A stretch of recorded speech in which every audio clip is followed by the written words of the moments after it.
Un saludo a toda la teleaudiencia de la Mesa Redonda. Estamos comenzando la semana este lunes 5 de septiembre del año 2016 con el calor del inicio del curso escolar en nuestro país, que siempre constituye una fiesta. A ese acontecimiento estaremos dedicando también una breve partecita de nuestro programa, pero nos centraremos esencialmente en dos temas relacionados con América Latina. Estaremos haciendo un análisis sobre la situación en Brasil después de la destitución, de la cuestionada destitución de la ya expresidenta Dilma Rousseff.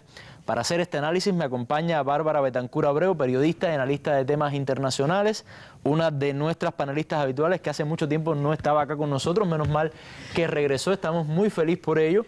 Después tendremos la sección La Esquina con el periodista Reinaldo Taladrí y estaremos dedicando los últimos minutos de nuestro programa a la situación en otro país latinoamericano, en Venezuela. Para ello, bueno, tendremos también un espacio reservado. Esas son nuestras propuestas. Esta es mi primera panelista, por favor quédese con nosotros.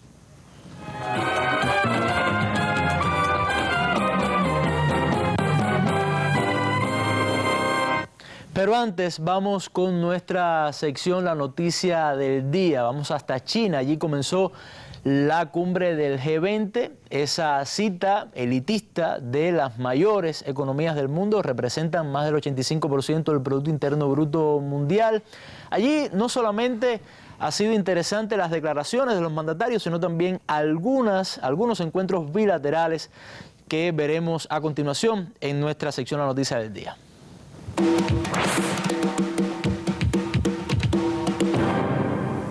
Finalizó la 11ª cumbre del G20 en China. Veían allí en imágenes la foto oficial. Xi Jinping, presidente de la nación, aseguró que se lograron los objetivos, una agenda que estuvo dominada por asuntos económicos que buscan estabilidad en mercados financieros y crecimiento económico. Esto es fundamental de decirlo. En su diagnóstico, el G20 señala que siguen existiendo riesgos de un retroceso por la volatilidad potencial de los mercados financieros, por las fluctuaciones de los precios de materias primas, lentitud en el comercio y las inversiones y lento crecimiento de productividad y empleo en algunos países. El grupo rechazó de forma decidida el proteccionismo en el comercio mundial y lograron consensos en varios temas como el impulso a las campañas anticorrupción y la decisión de no buscar ventajas económicas mediante la devaluación de sus monedas. Siria ha centrado buena parte de la atención en el encuentro que han mantenido Barack Obama y Vladimir Putin, aprovechando su presencia en la cumbre del G20. Durante hora y media, los dos mandatarios han tratado de acercar posturas sobre el conflicto sirio, en el que Estados Unidos y Rusia apoyan sendas coaliciones enfrentadas. Bueno, pues también algunos cables, algunas informaciones que nos han llegado referente a este tema. Han dicho que ambos presidentes no han llegado a un acuerdo sobre el tema Siria. También destacar que en esta reunión del G20, recordemos que el G20 ha sido la organización que nació al calor de la crisis económica mundial y que no ha resuelto cómo era su objetivo los problemas de la economía a nivel internacional. Y también, bueno, recordar que un punto importante fue el tema del cambio climático, apoyar los acuerdos de la pasada conferencia de Naciones Unidas sobre cambio climático que tuvo lugar en la ciudad de París. Esa es nuestra noticia del día. Vamos ya al tema que nos ocupa el primer momento de nuestra tarde en la Mesa Redonda. La destituida presidenta brasileña Dilma Rousseff anunció el viernes que abandonará Brasilia para instalarse la próxima semana en Porto Alegre, desde donde hará oposición al gobierno de Michel Temer. No tengo un proyecto en el sentido en el que entendí la pregunta electoral. No tengo elaborado nada así. Ahora tengo un proyecto político. Me opondré a ese gobierno. Independientemente de dónde esté, no me quedaré en Brasilia. Pretendo ir a Porto Alegre y tengo también posibilidades de ir a Río. Porque mi madre tradicionalmente vive en Río de Janeiro.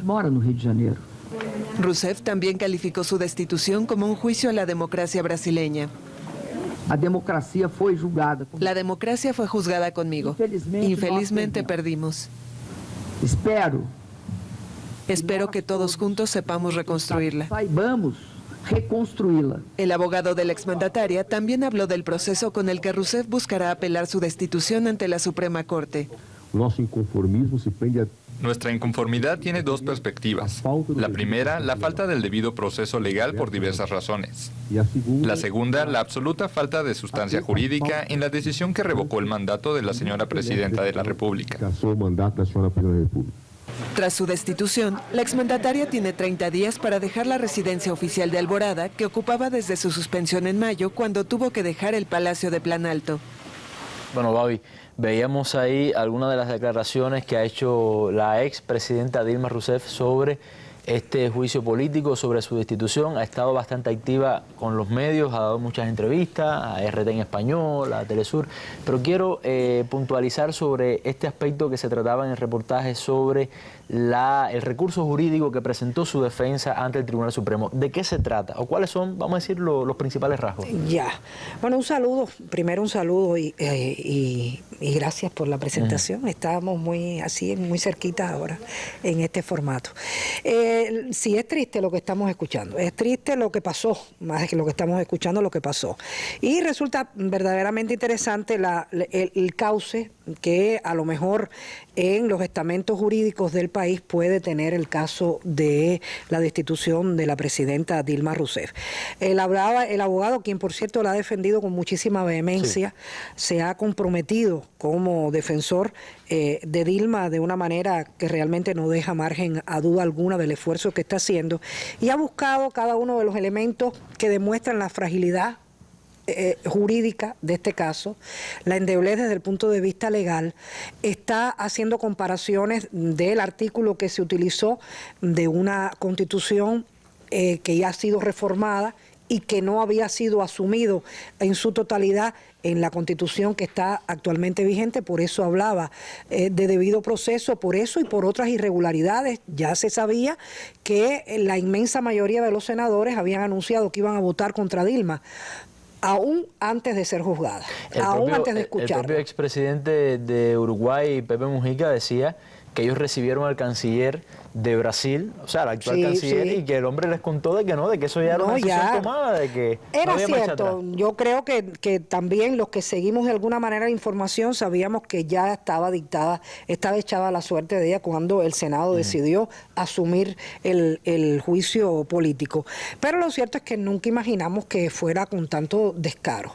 Era algo que negaban lo innegable, y aún cuando una comisión independiente del propio Senado había demostrado que no había incurrido en delito de responsabilidad, y bueno, no importaba. Yo te decía que era como si estuviera ahí sentada Caperucita Roja, con la Caperucita, con su capucha roja, el cestica con la fruta para la abuelita, pero de todas maneras dijeran que era Alicia en el País de las Maravillas. En fin, no había ninguna posibilidad.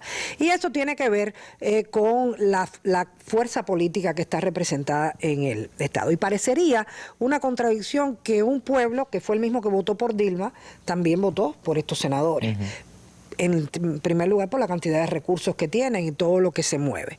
Porque si bien más de 54 millones de brasileños fueron los que llevaron a Dilma, fueron los que llevaron también a estos puestos de senadores, y ellos, en vez de representar el sentir de estos 54 millones de votos, bueno, pues 61 de ellos echaron por la borda la opinión de todo el pueblo. Pero además que son senadores de un partido que era aliado de Dilma. Bueno, mira, esa es una lección. Eso es una lección. Yo creo que no es la primera vez en la historia que pasa esto. Siempre hemos dicho que las alianzas, bueno, tú tienes que buscar puntos en común para aliarte con alguien. Tú no puedes aliarte con un contrario.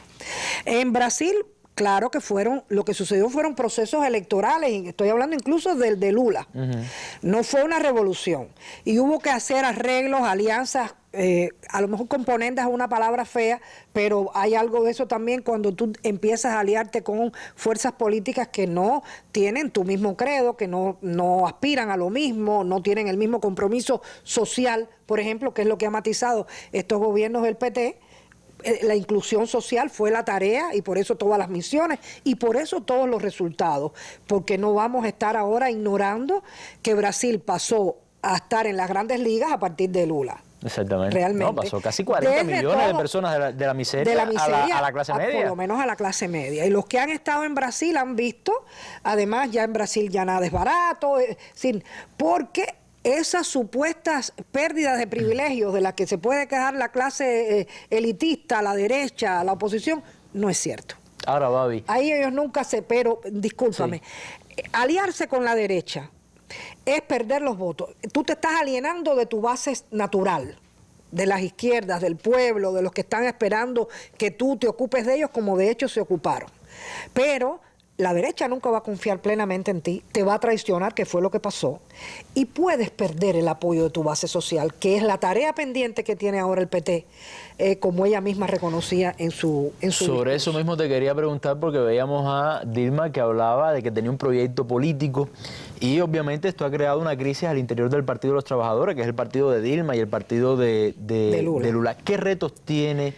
¿Qué tarea crees que tiene entonces esta fuerza política y la propia Dilma delante? Bueno, en primer lugar, reconectarse con sus bases. Reconectarse con sus bases, yo no me atrevería a decir que olvidadas, pero a lo mejor no con la prioridad que le dieron, y no bastaba con que se gobernara para las grandes mayorías, que yo creo que el énfasis lo pusieron aun cuando no descuidaron, porque era parte del compromiso de gobierno atender a los intereses de las grandes empresas, de las transnacionales, que también impulsaron a raíz del programa de gobierno, impulsaron el desarrollo del país. Yo lo creo firmemente. Lo cierto es que tienen que reconectar, porque ya ahora no va a bastar con que salgan a las calles a protestar. Yo creo que las bases tienen que reorganizarse, tienen que hacer una introspección, porque además el Partido de los Trabajadores no estuvo exento de escándalos de corrupción como sucedieron con otros partidos, de toda esa dinámica política de un país donde está el pluripartidismo y todo el mundo quiere sacar una tajada. Lo cierto es que también estuvieron en situaciones verdaderamente escandalosas, y yo creo que a partir de eso fue que se sirvió la mesa. Se sirvió la mesa, y Dilma está en primer lugar pagando los platos rotos. ¿Por qué? De otros, porque se le sirvieron la posibilidad.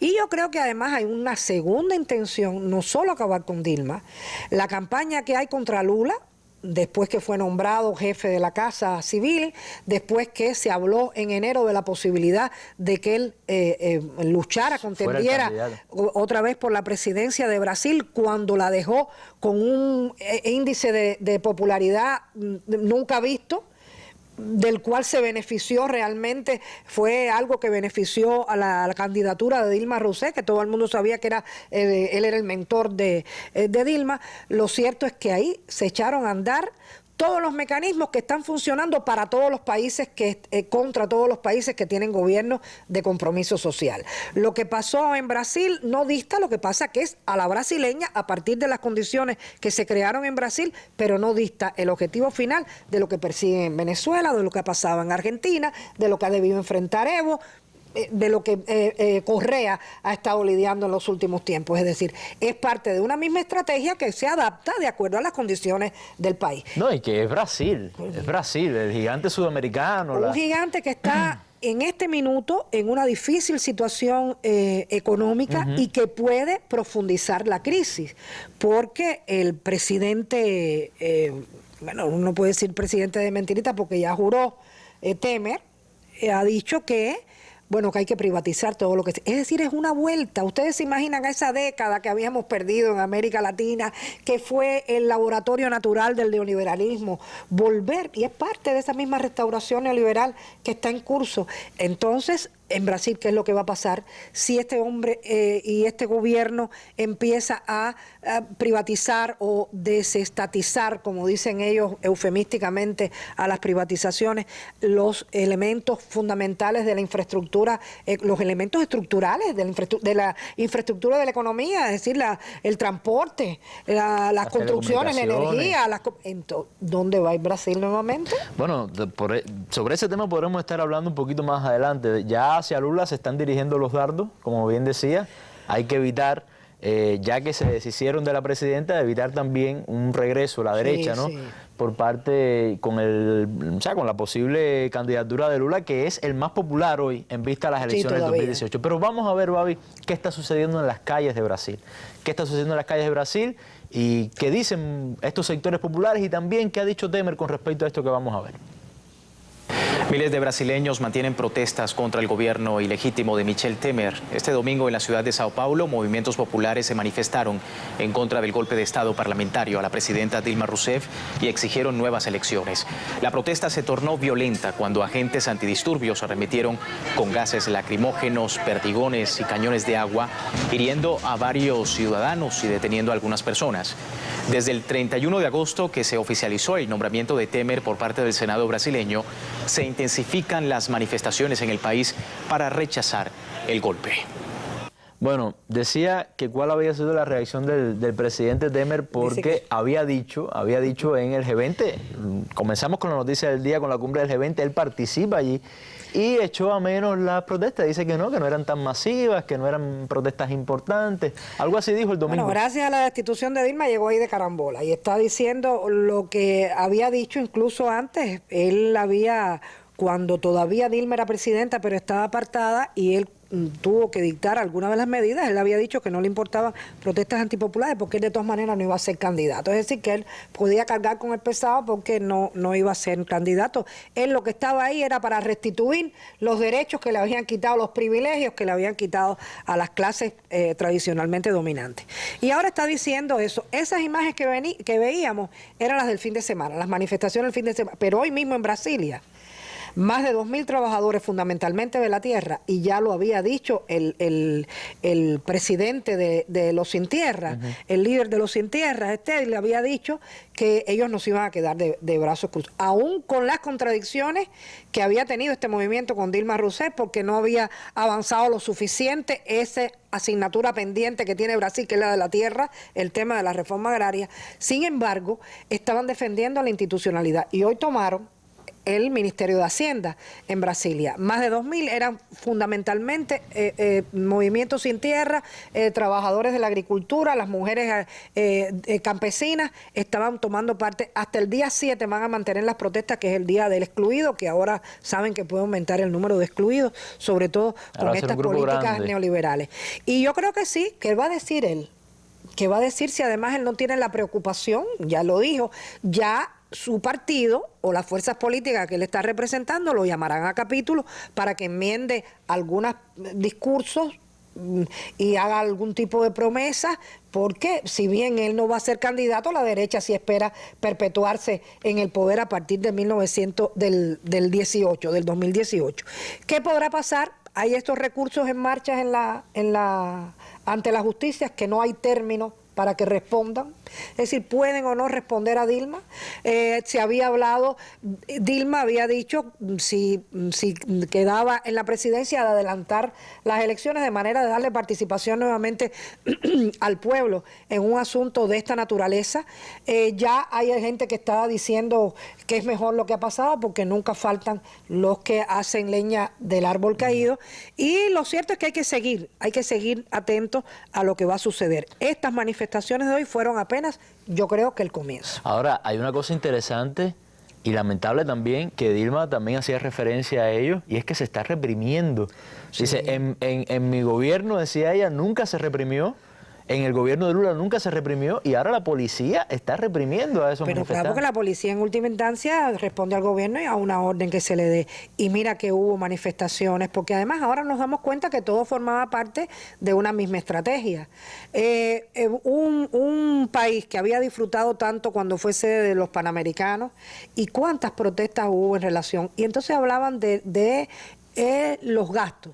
Si nunca en la vida el pueblo tuvo mayor respaldo por parte de programas de gobierno como estos de Lula, es decir, hubo mucha manipulación, mucha confusión. Yo me imagino que la gente también, cuando empiece a apretarle el zapato, que les va a apretar.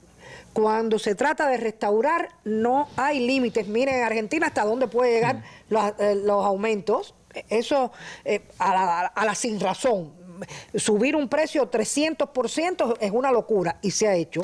¿Y quiénes son los beneficiados de este...? Bueno, mira, de momento dice que los comerciantes están siendo beneficiados. Creen que esto aumentará la confianza, el índice de confianza país, qué sé yo, cómo se llama a los inversores. A los inversores, por eso. Y entonces creen que va a haber un renacer de las compras, eso es lo que le interesa a los comerciantes. Yo no sé cómo puede haber un renacer de compra cuando empiecen a despedir gente, cuando empiecen a privatizar y la gente empieza a quedarse sin trabajo.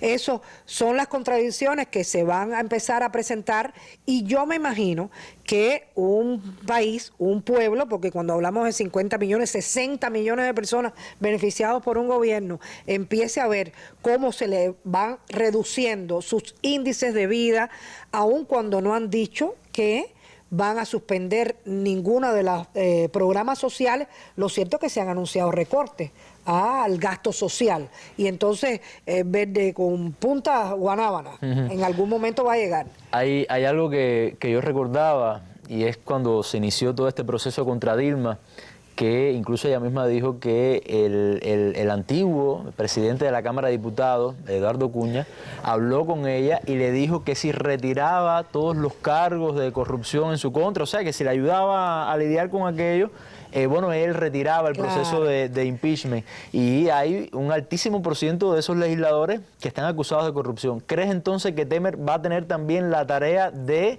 diluir aquello y que todo el mundo... Pero mira, si bien había habido algunos zafarrachos, algunas escaramuzas contra Dilma, lo cierto es que la pelea dura comenzó cuando ella no quiso entrar en arreglos con que por demás lo destituyeron, pero no ha pasado nada más. Y todos los días sale en la prensa que ha tenido, por cierto, un papel la campaña mediática satanizando al gobierno de Dilma, a la propia Dilma, convirtiéndola prácticamente en una delincuente, cuando hay escándalos que protagonizan varios miembros del gabinete que tuvieron que ir saliendo del gabinete de Temer, más muchos de los senadores que están juzgándola. Había que ver las declaraciones que daban ahí, algunos como se rasgaban vestiduras y son probados delincuentes. Sin embargo, todos estos juicios están como en un impasse. Los que hay, las situaciones que se dan en algunos estados, que en Brasil un estado es prácticamente un país por los recursos, no solo por el tamaño, sino por los recursos. Algunos de ellos mueven recursos que son el presupuesto de cualquier país, y sin embargo lo que salía en la prensa a diario eran casos del Partido de los Trabajadores, que no estamos minimizando. Yo decía que el primer análisis tiene que ser ético. Sí, claro. Tiene que ser ético, que ellos también cayeron en eso y les sirvieron entonces en base a esa posibilidad. Pero lo cierto es que es un país que, aun cuando se ha declarado la guerra a la corrupción, muchísimos, si de verdad son consecuentes, muchísimos tendrían que estar tras la reja.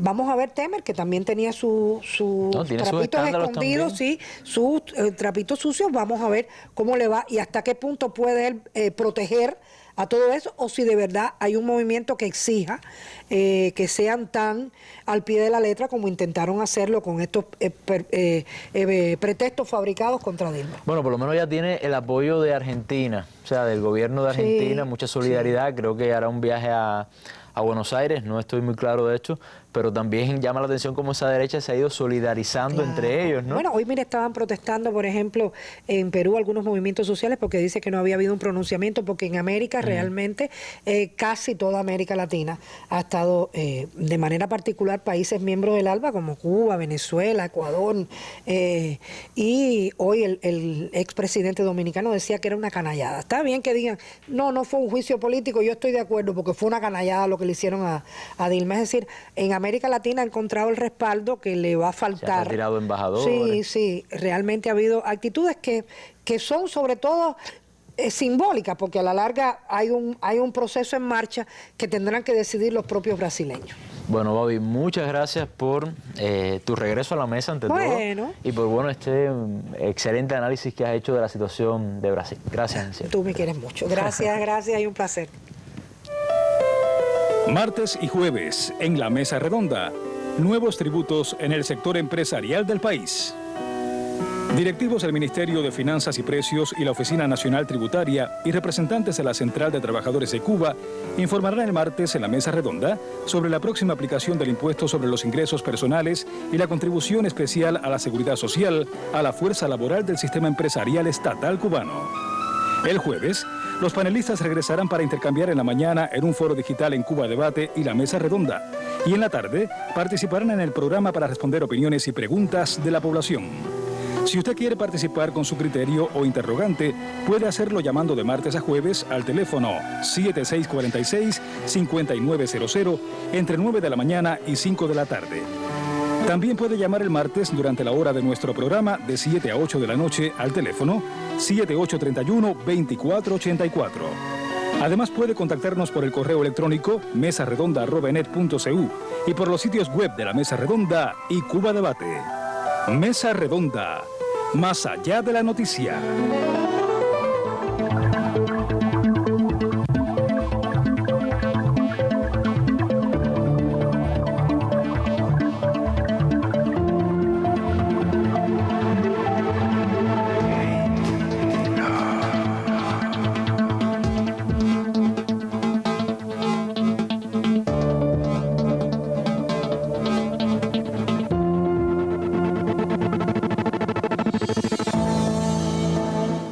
Bueno, y vamos ya a nuestro segundo momento de la Mesa Redonda, a la sección La Esquina con nuestro colega Reinaldo Taladrí. Le pregunté antes de comenzar el programa si hoy nos venía a hablar otra vez de La Cosa, ya que nos tiene tan emocionado con ese tema. Siempre nos trae algo nuevo, pero no, nos ha dejado con ganas hoy. Hoy trae otro tema, por supuesto, siempre interesante. Muy buenas tardes, Taladrí.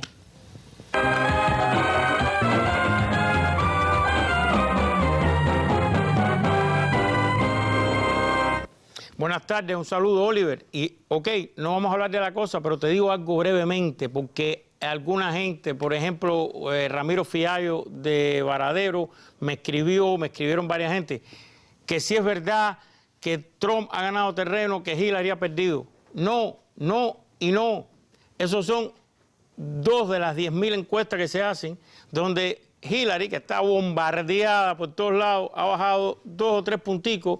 Trump ha subido 1 o 2, mantiene ella la diferencia. Esos punticos los han ganado los otros candidatos que le enseñamos aquí, son los que han ganado esos punticos.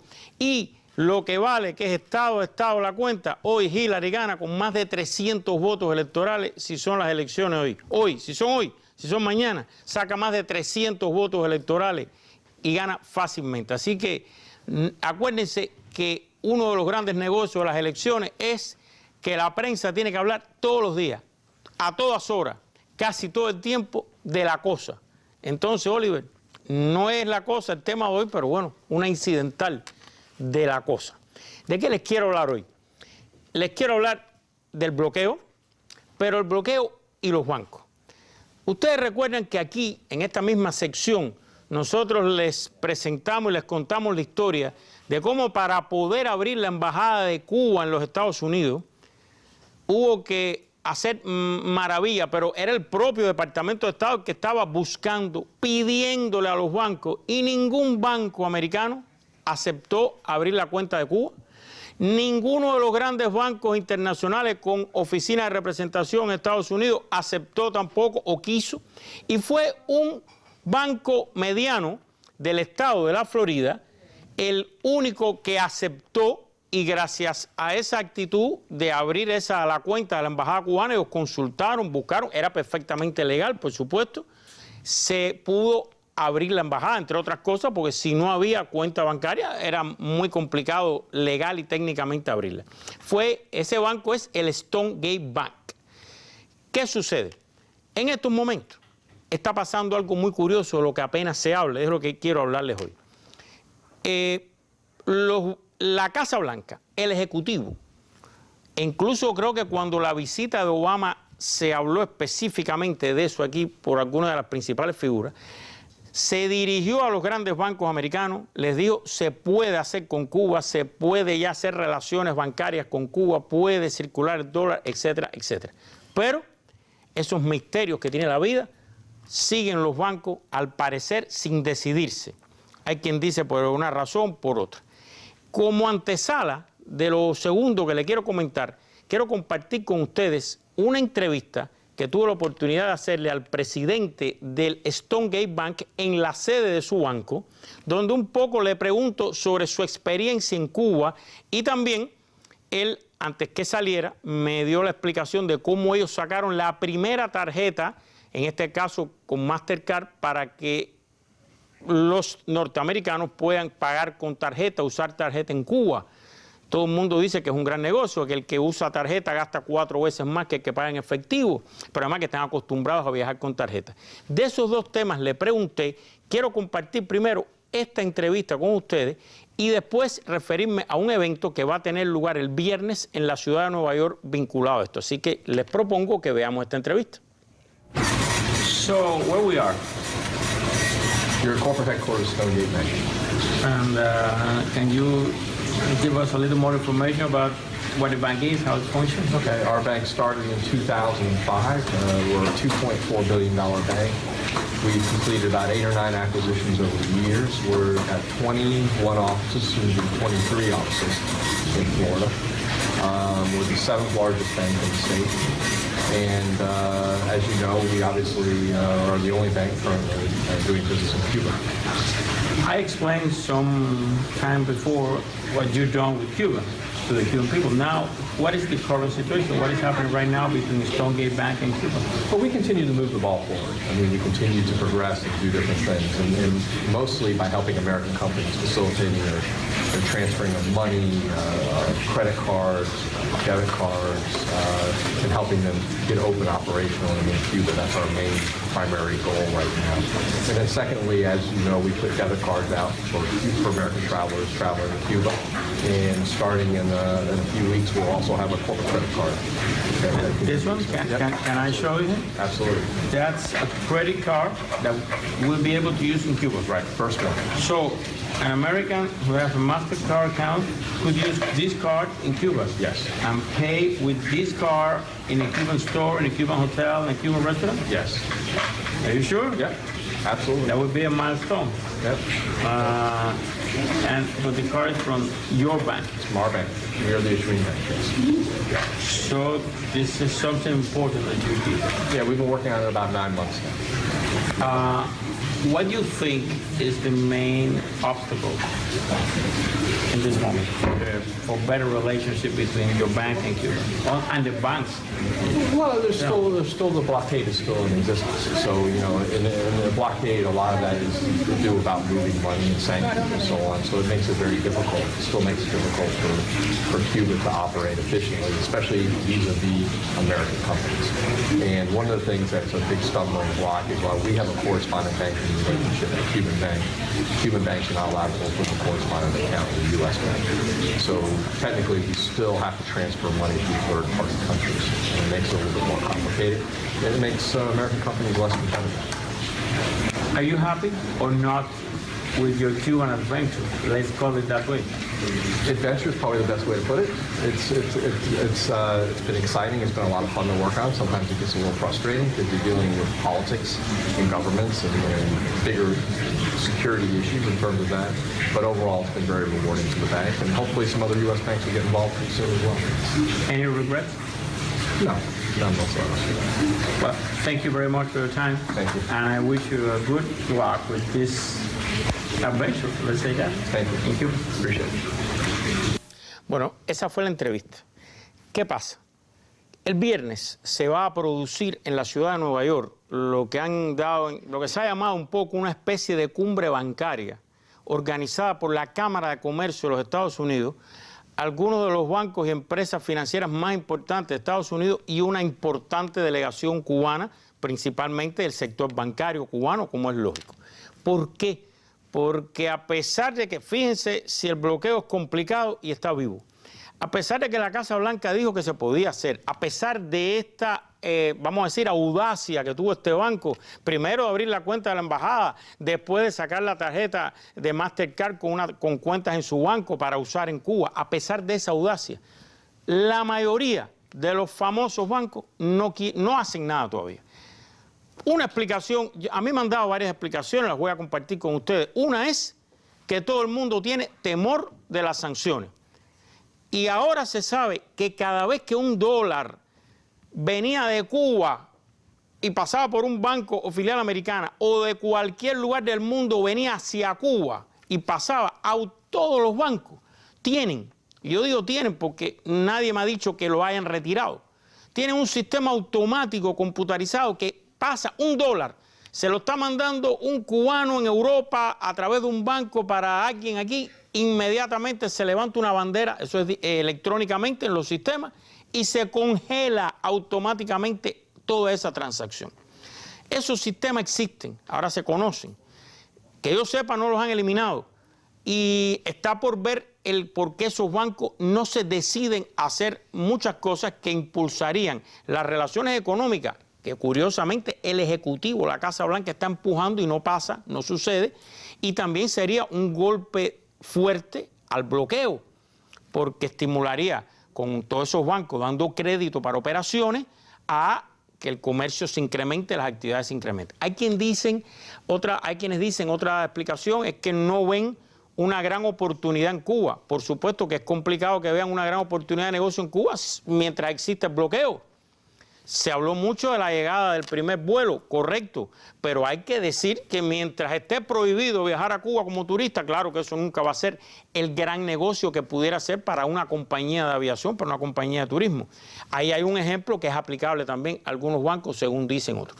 En esta cumbre, se llama así, es una reunión privada, no va a tener un carácter muy así, vamos a decir, llamativo, es para que todo el mundo se documente en esencia.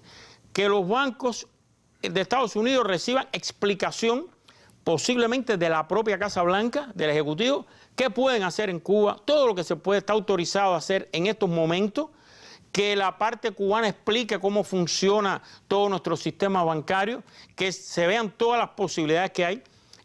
El presidente del Stonegate Bank, el señor Zelensky, que ustedes vieron aquí, va a ser uno de los oradores principales, va a ponerle a todo el mundo su experiencia en Cuba. Ustedes vieron que yo le pregunté si tenía algo de qué arrepentirse, no se arrepiente de nada, lo dijo ahí, o sea que tampoco es tan malo como lo pintan algunos en términos comerciales y de negocio.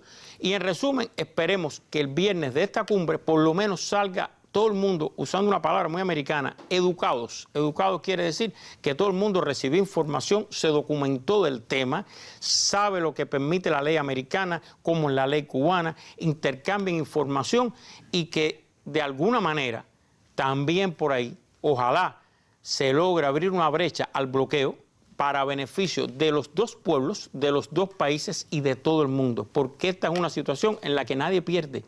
Todo el mundo ganaría si esto se acaba. Hoy sí todo el mundo pierde. Los bancos, los norteamericanos, las empresas cubanas, los cubanos, todo el mundo es perjudicado por nuestra política que todo el mundo dice no la apoyo, pero sigue ahí y la estocada es complicada como ustedes ven. Les traje este tema porque se habla muy poco de él y el que conoce un poquito de cómo funciona la economía americana, los bancos son claves, decisivos, importantísimos, esenciales para cualquier operación o movimiento económico. Hasta aquí la esquina que les tenía preparada para el día de hoy y con un extra, ya que Oliver me lo pidió de la cosa, termino y regreso a la mesa.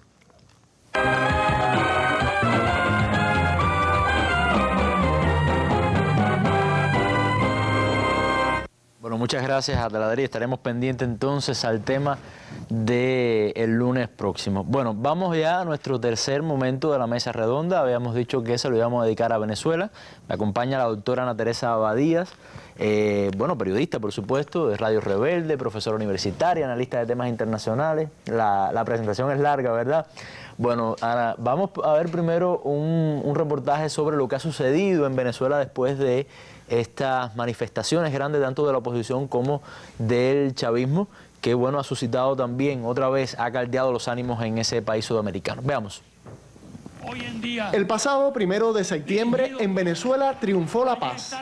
El pueblo bolivariano salió a la calle para defender su revolución ante la llamada toma de Caracas. Los opositores, que hasta hablaron de una supuesta batalla final en el Palacio de Miraflores, se quedaron en su espacio natural, el este de la ciudad. Ahora dicen que concentraron a más de 1 millón de personas, cifra que dirigentes chavistas calificaron de absurda. Lo peor no es que exageren sus números, sino que algunos medios de comunicación y líderes de la derecha como Jesús Chuo Torrealba traten de menospreciar la movilización de apoyo a la revolución bolivariana. Maduro estaba parado frente a la Avenida Bolívar y la Avenida Bolívar estaba desierta. Maduro sabía que ese acto no iba a ser noticia por la cantidad de gente que tenía. Las imágenes de la Avenida Bolívar ponen a Torrealba en ridículo. Lo más importante es que prevaleció la paz. Era el desenlace que la mayoría deseaba, pero a decir verdad, no del todo esperado. Y es que había razones para temer hechos violentos. En los días previos a la manifestación, los cuerpos de seguridad del Estado neutralizaron planes desestabilizadores. Hasta se descubrió un campamento improvisado de paramilitares en las cercanías de Miraflores, según informaron autoridades del gobierno, quienes denunciaron que se fraguaba un golpe de Estado. Al parecer, fueron las acciones preventivas y las grandes concentraciones chavistas en los distintos estados las que indujeron a los dirigentes de la derecha a moderar su tono y a proclamarse defensores de la paz. Sin embargo, no pudieron evitar algunas escaramuzas de sus partidarios más frenéticos, cuyas intenciones no prosperaron. Las rectoras del Consejo Nacional Electoral han dejado claro que ninguna presión impedirá que sigan respetando las normas para la realización del referendo revocatorio. La oposición parece no escuchar y ya anunció otras movilizaciones, la primera para este miércoles y la siguiente para el día 14, cuando se estará celebrando la cumbre del Movimiento de Países No Alineados. Dirigentes chavistas, entre ellos Diosdado Cabello, alertan sobre la posibilidad de que los líderes de la llamada Mesa de la Unidad Democrática provoquen hechos como los de abril de 2002. Su lógica es simple. No nos extrañaría a nosotros absolutamente nada, porque bueno, son los mismos. Cuando uno dice, la MUC es golpista, no, nosotros no nos pueden acusar de eso. ¿Cómo nos van a acusar si ustedes son los mismos del 11 de abril? Antes se llamaba coordinadora y ahora se llama MUC, pero es la misma gente. Ante los propósitos de la derecha, la estrategia del gobierno está trazada: perfeccionar políticas públicas, cumplir las metas de las misiones sociales y contrarrestar la guerra económica. A la vez se ha llamado a mantener movilizado al pueblo bolivariano para que el resultado siga siendo similar al del 1 de septiembre, el triunfo de la paz. Desde Venezuela, Ricardo Bejarano, Nelson Rodríguez y Alain Jiménez. Sistema informativo de la televisión cubana. Bueno, sin duda es un amplio resumen de lo que ha sucedido por parte del colega Alain Jiménez, quien es el corresponsal del sistema informativo en Caracas. Ahora, Ana, cuando el gobierno dice, fueron las palabras del presidente Maduro posterior a estas manifestaciones, que una vez más el gobierno evitó un plan desestabilizador, ¿a qué se refiere exactamente? Bueno, muy buenas noches, Oliver, para ti y también para la audiencia. Yo creo que el plan desestabilizador al que se refirió el presidente Maduro hay que mirarlo ampliamente. Primero, se intentaba la desestabilización desde las calles, con esta marcha que fue denominada como la toma de Caracas. Si bien es cierto que si se le compara con otras movilizaciones anteriores, se puede decir que hubo un ligero incremento en los participantes por parte de la oposición, y sabemos cómo se logra ese aumento en la participación, pagando en muchas oportunidades, comprando la asistencia, pero en realidad no se logró la inestabilidad en las calles. En otras oportunidades hemos abordado que precisamente lograr inestabilidad en la calle para desatar la violencia es una de las tácticas que se utiliza para después referirse a una supuesta ingobernabilidad en el país, e incluso ha llevado en otros países a la necesidad de una intervención extranjera, como hemos visto durante los últimos años en el mundo. Ese primer intento se frustró, pero hay que ver también lo que mencionaba el reporte, que también se frustró, y es el tema de lo militar. Reitero, como se dijo en el reporte, días antes fue desmantelado un grupo de al menos 500 efectivos cuya base de operaciones estaba incluso muy cerca del Palacio de Miraflores. Allí se incautó incluso armamento. Entre el que más me llama la atención es un fusil 5.56 utilizado por francotiradores con mira telescópica y de alta precisión.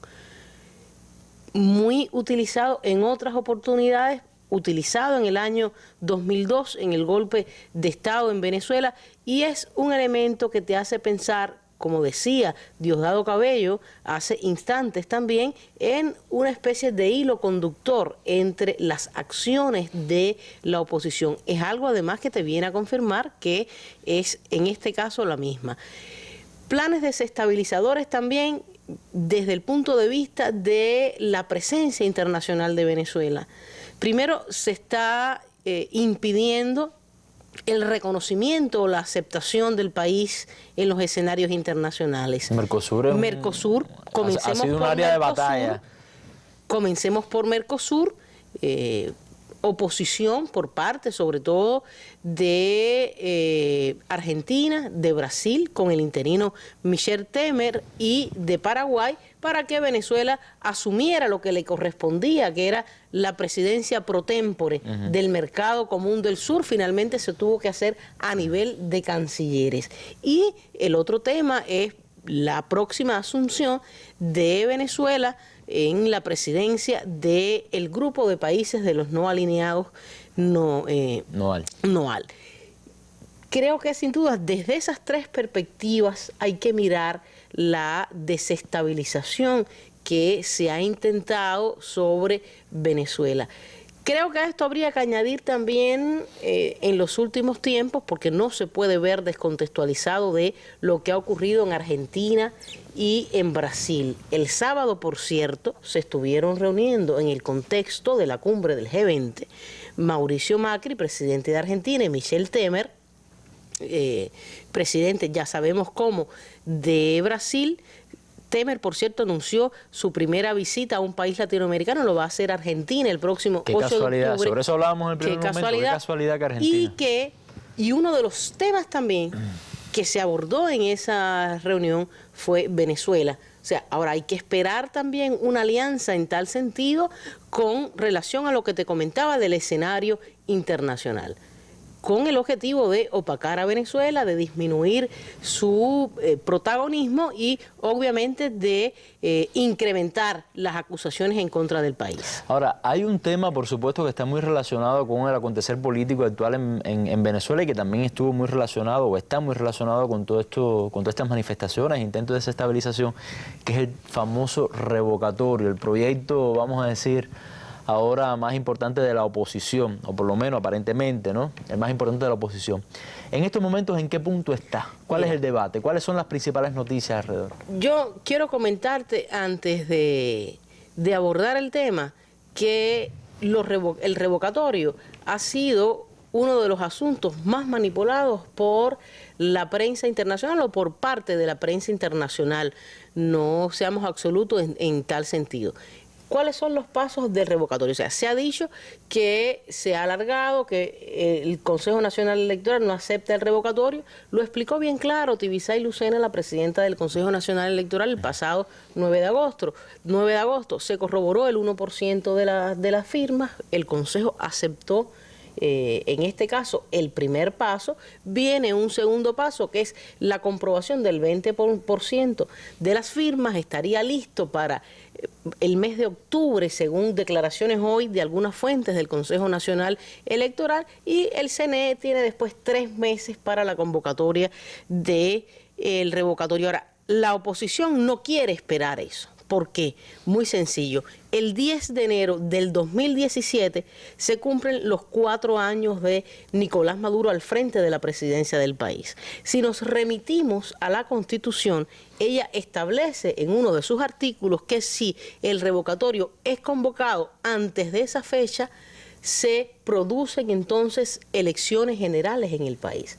Si el revocatorio es convocado después de el 10 de enero del 2017, estaría asumiendo el vicepresidente hasta las próximas elecciones, hasta el 2019. Ese es el apuro que tiene la oposición, que sencillamente pues quisiera que no se produjera el llamado a revocatorio después de esa fecha para convocar de manera urgente a elecciones, manipulando cifras también, porque está utilizando, digamos, algunas cifras que dicen que el 64% de la población en estos momentos estaría votando por un referendo revocatorio. Sabemos también de las manipulaciones que ocurren con encuestas y cifras, pero tal vez anclados en esa cifra es el apuro, en este caso, de la oposición por el revocatorio, que fue uno de los pretextos por los cuales se pensó en esta mal llamada toma de Caracas por parte de la oposición. Ahora, el gobierno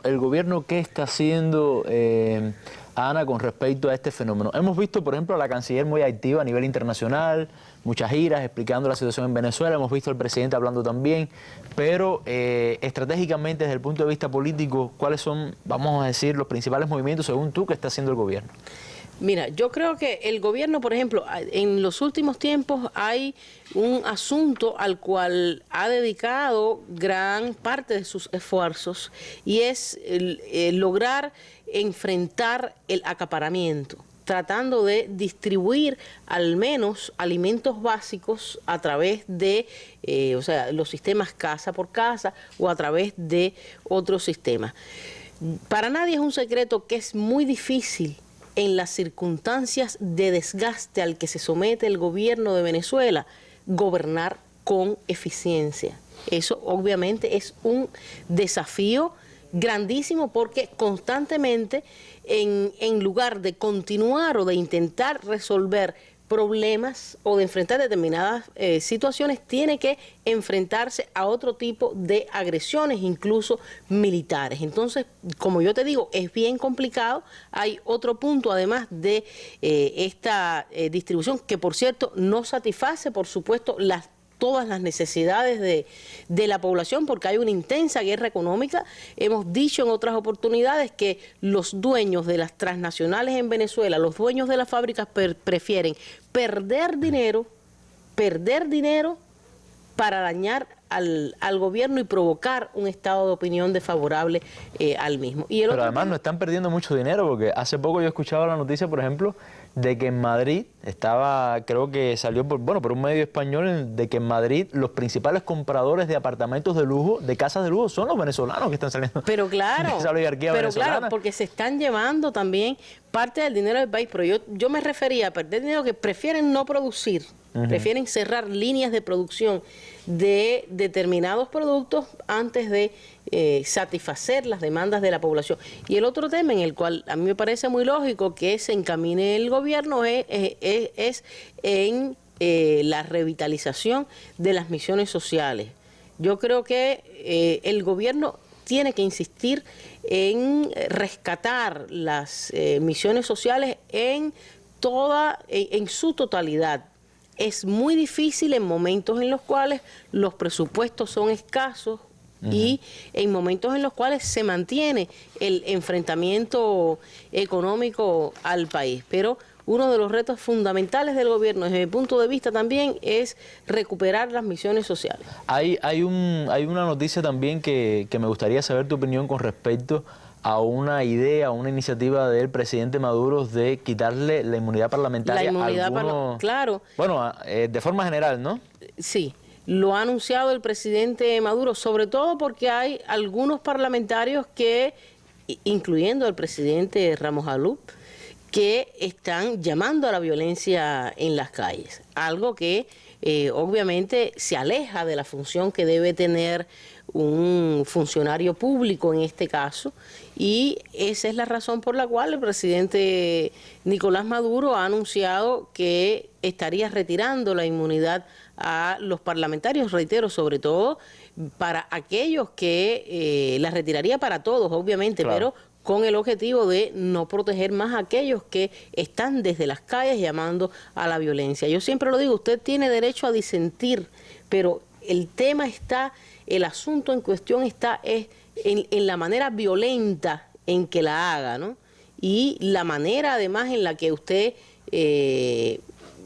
intenta acorralar a un gobierno. Si lo hace limpiamente, pues tiene su derecho a hacerlo limpiamente. Hay iniciativas de diálogo, el gobierno las ha rechazado, la oposición regularmente, y yo creo que todos los días habla sobre ese diálogo. Hay un esfuerzo internacional. El propio expresidente del gobierno español, Zapatero, y el propio expresidente panameño, Martín Torrijos, Zapatero llegó durante las últimas horas a Caracas. La oposición frente a eso, no, agua, ¿no? Como se dice. No, la oposición frente a eso no quiere sentarse a la mesa de negociaciones, y eso también te dice el rumbo que tiene y el sentido de la oposición. O sea, no hay diálogo. Tal vez lo que en este caso prevalece es el sentido de lograr sus aspiraciones por la fuerza, y de qué manera, porque esto es serio, lo que se ha producido, la incautación de las últimas horas y la denuncia de los planes militares es algo muy serio. Exactamente. Para un y el país. llamado reiterado también a las Fuerzas Armadas, Exacto. que se unan a los planes de la oposición.